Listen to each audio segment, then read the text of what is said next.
You're listening to the Final Say Radio Show, a Rappaport Media production, with your host Brett Rappaport and co-host John Rappaport.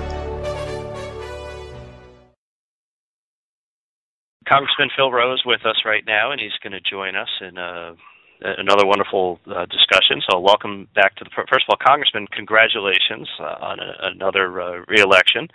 The people of Tennessee made a wise decision once again.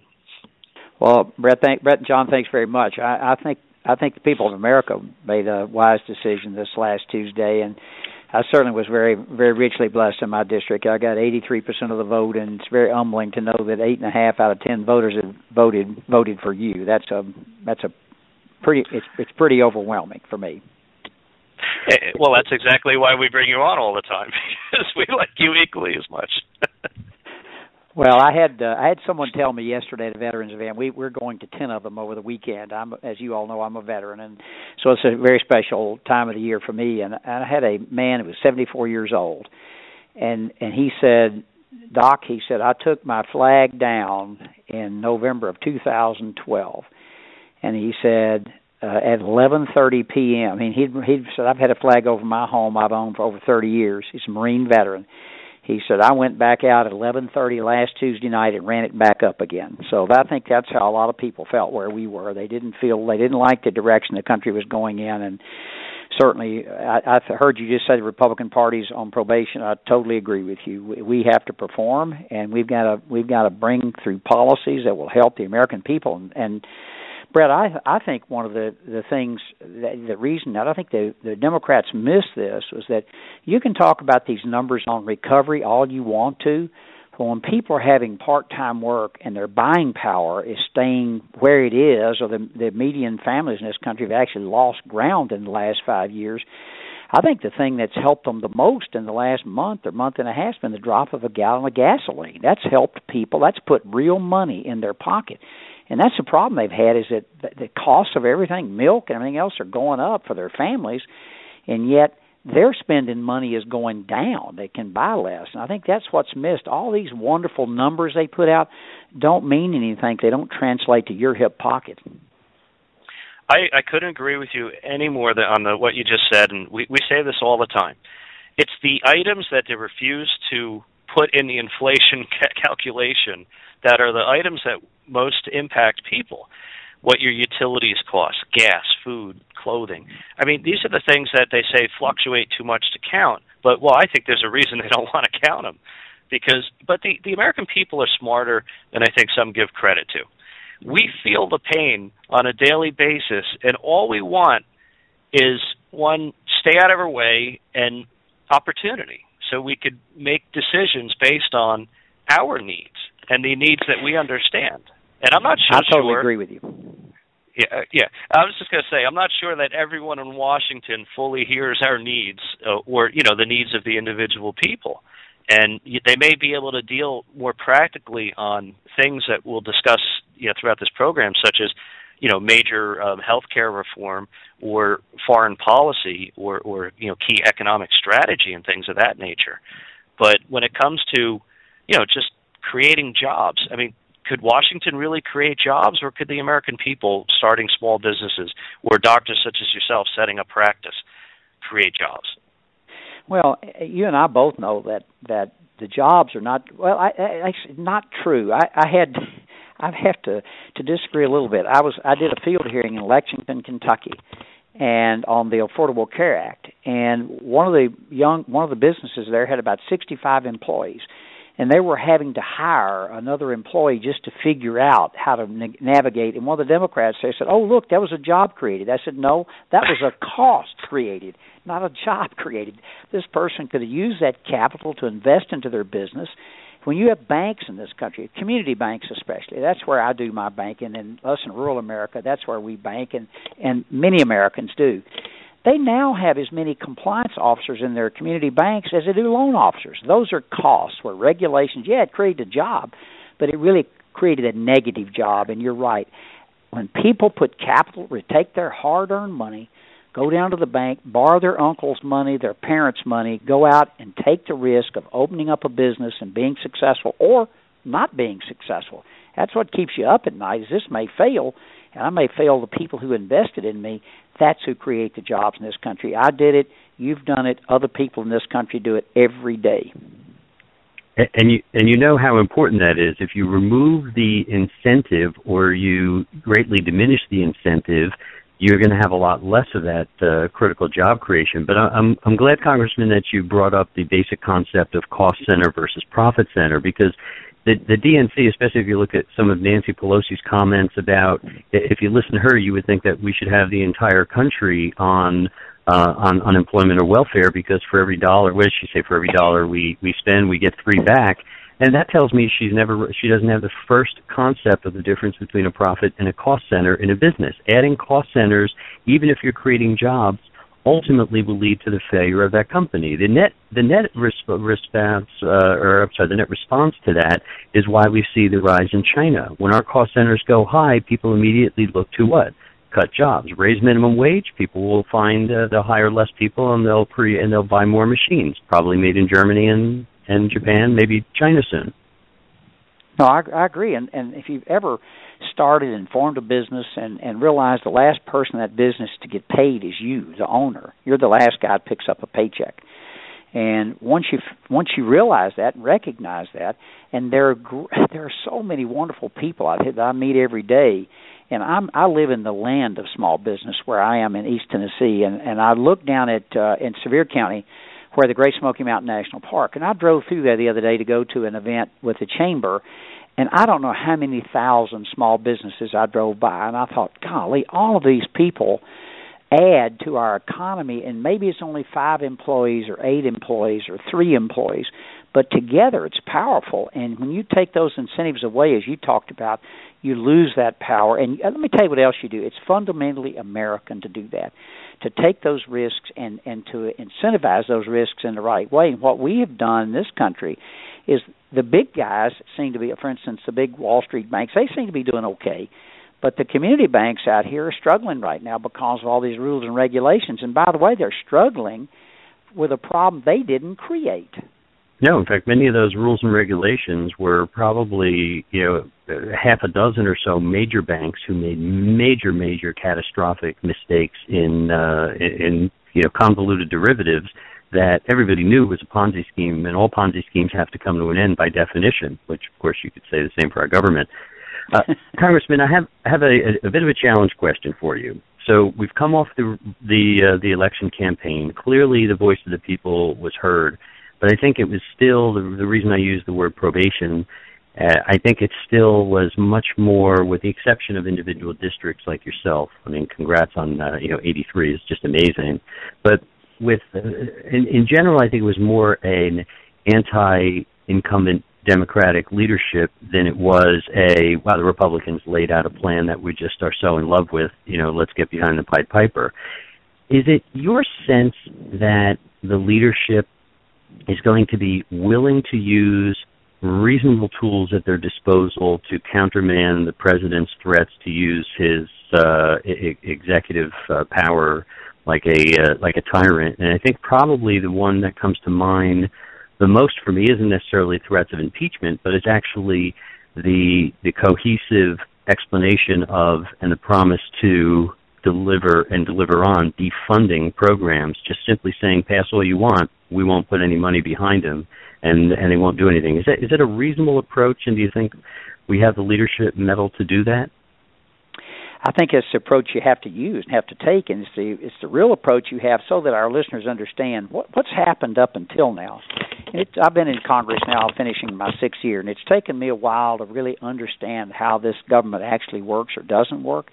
What Senator Reid did was actually pretty clever. He took all the work that the House did, whether it was appropriating money to run and budget and run the country.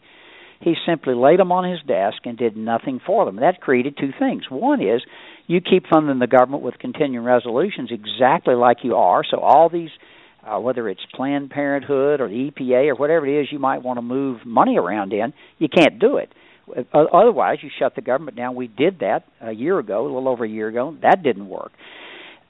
So we send those bills over, nothing happens. And secondly, your senators who are running for re-election don't take any hard votes. Now, what regular order, when we get back to running and I heard Senator McConnell say this the other day, Brett, is that we're now going to bring bills up, debate these bills, and vote on them, and especially with the appropriations process.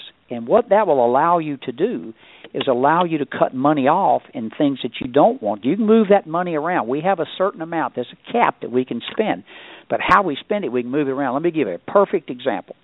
We're coming up on a continuing resolution that runs out the 11th of December, I believe it is. So we have to do something in a month, or the government shuts down. It doesn't have any money to run it, to pay its bills with.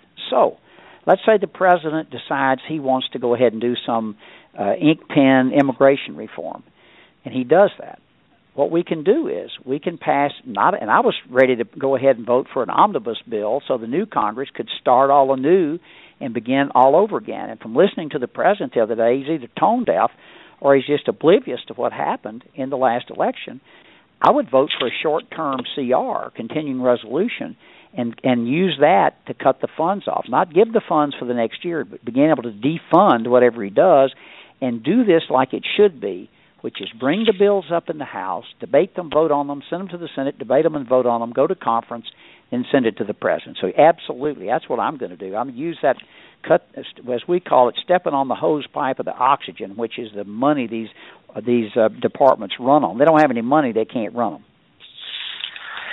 Well, those are all great points. Congressman, I believe sometime in the past, and I don't recall exactly when we stopped doing this, but didn't it used to be that there were, I believe it was 12 appropriation bills for the different parts of the government, and each one would be, as you said, debated and passed, and you had the opportunity to really, take 1/12, I guess. If I know it's not an exact breakdown of numbers, but essentially you're taking, 1/12 of the government and saying, okay, this is what we have. Let's debate on it. Let's, some people could add their amendments to it and whatnot. But it seems to me throughout this process that, especially with Harry Reid, he hasn't allowed the amendments to be added on, and he hasn't allowed the process to actually work as it's supposed to. And I think that's where we get ourselves into a lot of this, difficult, fuzzy, and I guess I'll call it non-transparent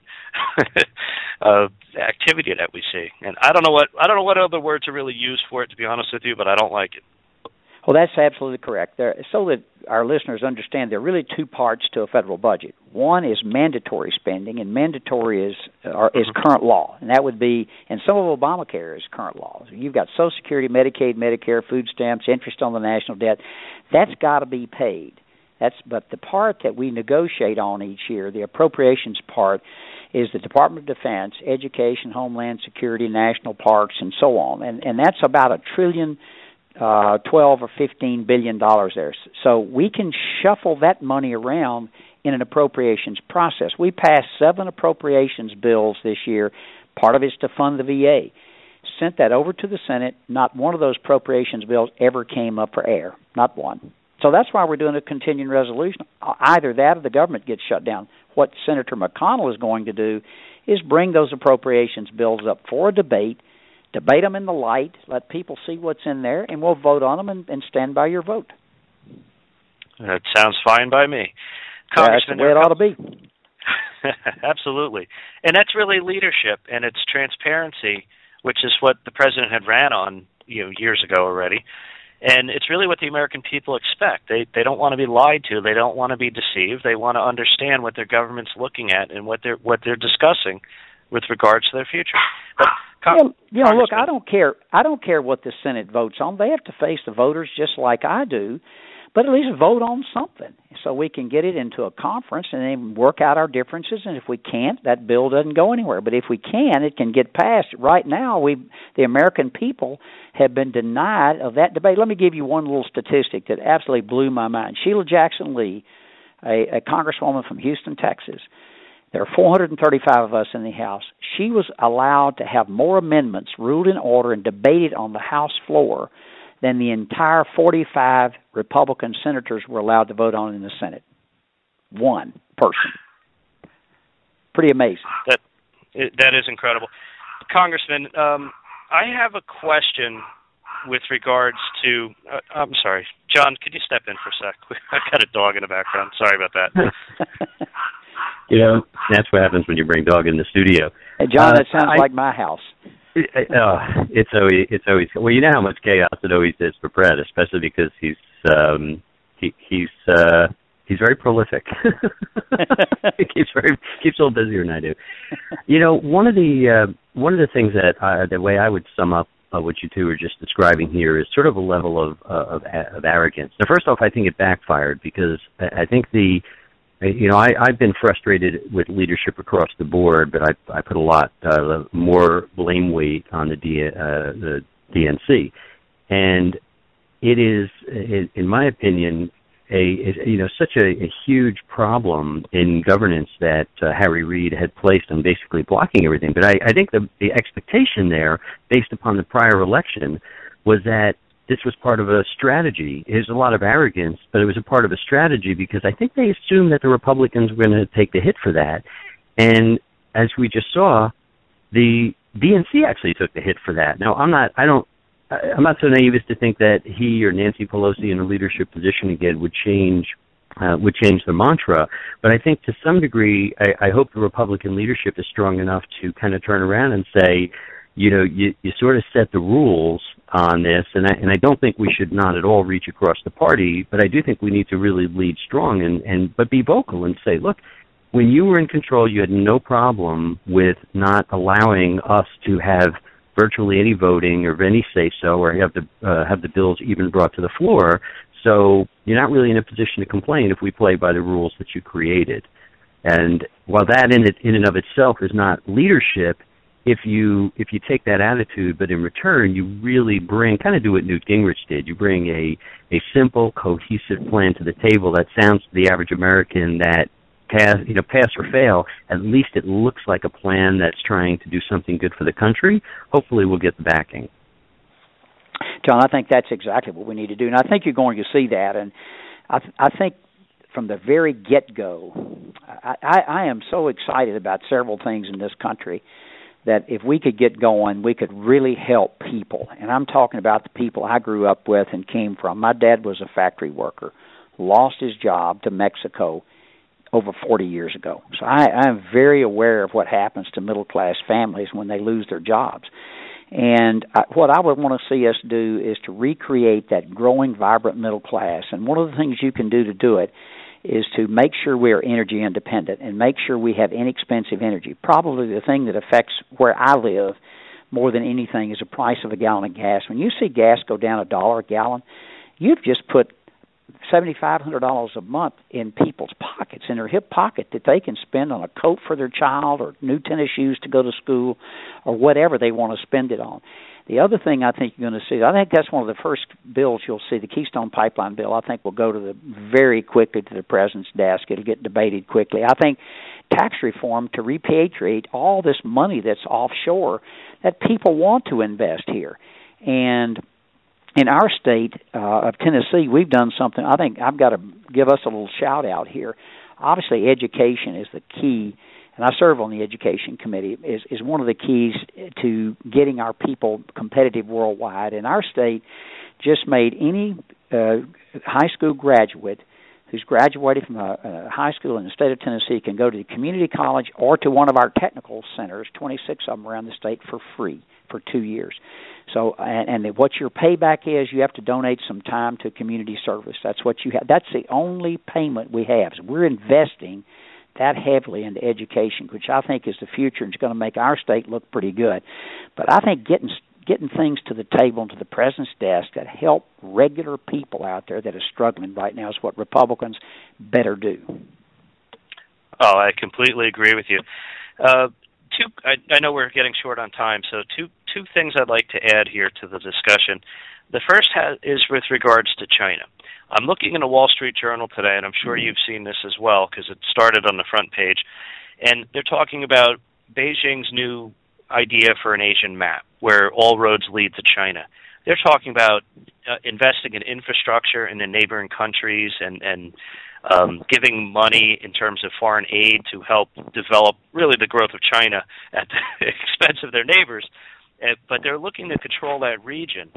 And to me, I look at what we're doing here, and it's clear that not just China, but Russia and other countries have a long-term plan for what they want to do to increase their role and their wealth in the world, if you will. And to me, it's almost like we're being engineered right now to go backward.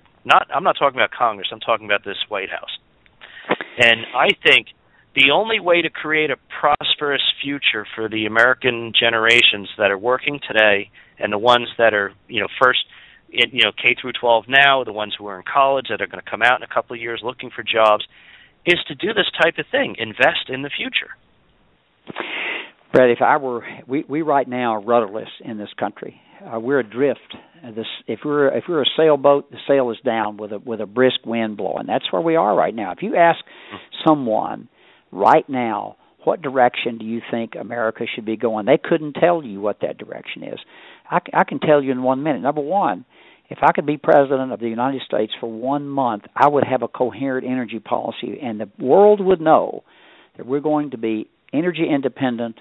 We're going to recreate that vibrant middle class that's the envy of the world. And remember now, 315 million people live in the United States.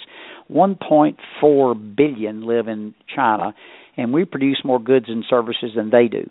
And we can beat their pants off with the right leader in the right direction. We can't do it by creating dependency on someone else other than your own initiative, as we talked about, whether it's allowing vibrant small businesses to grow, assisting our big corporations like I have here in my district, Eastman Chemical Company, a great company. And instead of that, what are we doing? We're going out and demonizing successful people and successful businesses. We should be partnering with them as the Chinese do. I've been in China, in Beijing, and have met with their leadership, and I know exactly what they're doing. And right now, we don't have a leader that can send that message out. Hey, Congressman, really quickly, I just returned. I spent last week in Shanghai, and I was there as a keynote speaker and a VIP on behalf of the mayor of Shanghai and a Smart Cities conference as a technologist. And then I was placed on a committee for 4 years.